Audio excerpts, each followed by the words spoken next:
So this is my review of the Beatles album A Hard Day's Night. It was released in 1964 and produced by George Martin. So I guess before talking about the album, I know that there's a movie, Hard Day's Night, and I've actually never seen it. I've read some stuff about it, but I don't really know anything about it, so I guess I can't really talk about it or say anything about it. So never seen it. As far as this album goes, I can't remember like how early I got this album into listening to the Beatles. I remember getting it on like a Christmas Eve. I used to have these like Christmas parties at my grandma's on Christmas Eve when I was growing up, and so I remember getting the album one of those nights because I remember listening to it when I got home that night for the first time. But that's really about all I remember about this album from then. Like it's not one of the albums I've listened to a whole lot of the band, even though I've always liked it. I don't know, for some reason their earlier albums I always kind of more went to like with the Beatles and Beatles for Sale than this one really, which is kind of strange because I do think that this is a better album than those two. But so the first song on the album, "Hard Day's Night," the title track. It's hard to really say a lot about this song. It's just a great song. I really think everything about its sound is great. Like the song's great. The band's performance is great. I really like the guitar solo in it too. I think that this album, one of the reasons why I'm actually kind of surprised that I haven't listened to this album more is because I'm a huge Byrds fan, and this album definitely with the Rickenbackers on it influenced the Byrds when they did their album later. So it's kind of strange to me now, I guess, that I never got more into this album because I was listening to it today and I'm just like, I love all these Rickenbacker guitar parts on here. They just sound so jangly and so cool. So anyway, the second song, "I Should Have Known Better," another great song. It's got some cool harmonica parts on it. I just think that the vocal from John's really great. I feel like I've always kind of underrated him as a singer too much now as I'm going through and listening to all these Beatles albums again. The third song, "If I Fell," I couldn't read my own handwriting in the title. It's kind of a slower song. Kind of not one of my favorite moments on the album. Definitely not a bad song in any way. Just kind of slower, like ballad type song. The fourth song, "Happy Just to Dance with," can't talk. "Happy Just to Dance with You," is a George song. It's short, but I like it. I think the guitar parts sounds really cool in it.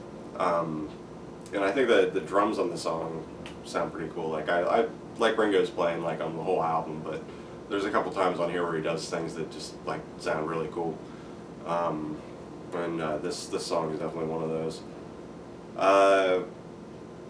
And I like the vocal from George. I think this is the only song he sings on the album, and Ringo doesn't sing a song on this album, which I think might be one of the reasons it was kind of one of my like albums I didn't listen to as much when I was younger, because Ringo was my favorite member of the band for some reason, and I always liked the songs that he sang, so I think that he didn't have a vocal on this album was what made me listen to it less.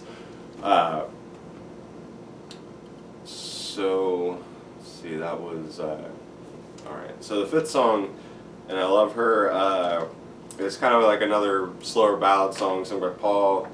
It is good, and it's a pretty song, but I kind of felt like at this point when I was listening to the album, when it got to this song, that I feel like the earlier Beatles stuff, I kind of like their style better when they're like not doing ballads. Like I like their songs that rock a little bit more, a little bit better. But I still like it. I think it's a good song. The sixth song, "Tell Me Why," another good one. Did I skip one? Oh no, I didn't. Okay, so yeah, sixth song, "Tell Me Why," another good song. I was thinking this is kind of like a different song for them because it's weird to me. It sounds like in the song, like kind of like the vocal and like the lyrical part of it's like what's driving the song, which is, I don't know, it just seems kind of different for them. But it's a good song. The seventh song, "Can't Buy Me Love," is a great song. For a long time, is my favorite song on the album. It's probably not a whole lot to say about it, just because I think everybody knows it. The eighth song, "Anytime at All," another one I really like. The band's playing on it just sounds really good.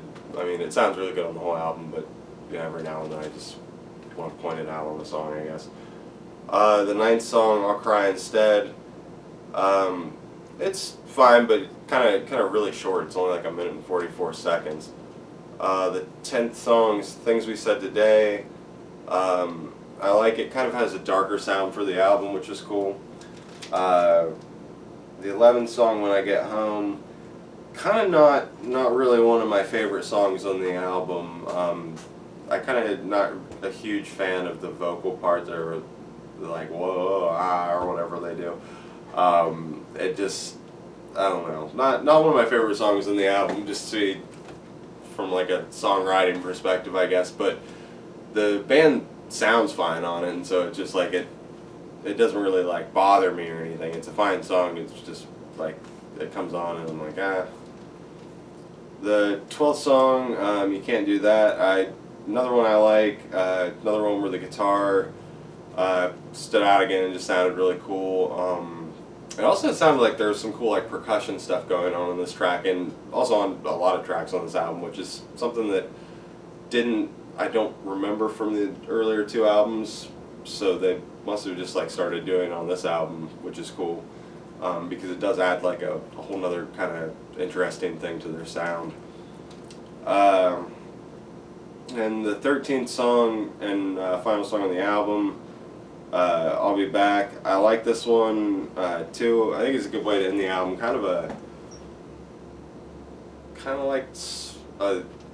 Feel like it's a little bit like a slower track to end the album on, but it's still pretty cool.